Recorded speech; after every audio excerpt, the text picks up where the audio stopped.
Yesterday was my last day ever, I think, on a Star Wars set, at least as far as 3PO is concerned, because finally I did the last shot on episode 9, and it was strange for me and quite moving, quite sort of, as they say, bittersweet moment.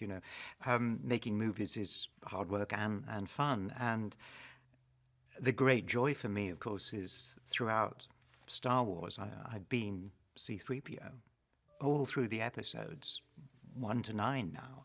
And to finally hit the end was quite something. To have actually managed to survive this long, in every sense of the word, was it was a telling moment. I've been in Star Wars since day one, out in Tunisia in 1976, and that memory stays with me very strongly.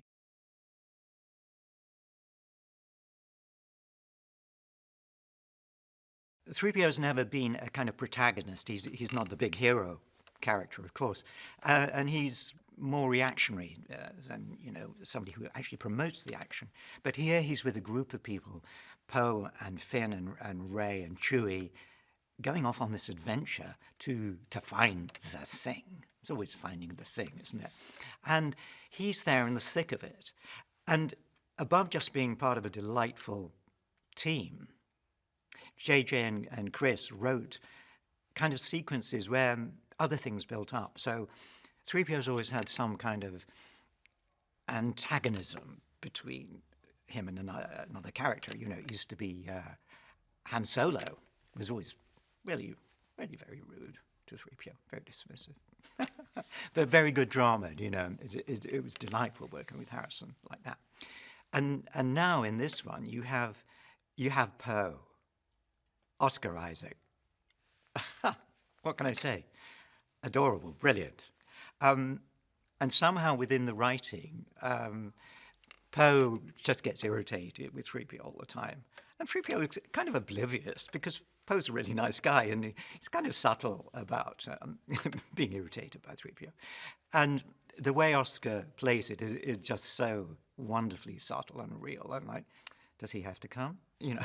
That's so cruel. And in rehearsal, Oscar and I just used to laugh at these delicious lines, these encounters between the two characters.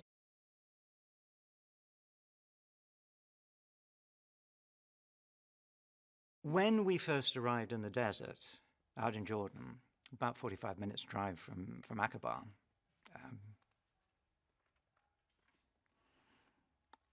you left the main road and suddenly you were out going towards distant hills, mountains, craggy rock faces. And it was an extraordinary moment because it wasn't the first desert I'd been in. The first desert was in Tunisia, sand dunes and all that.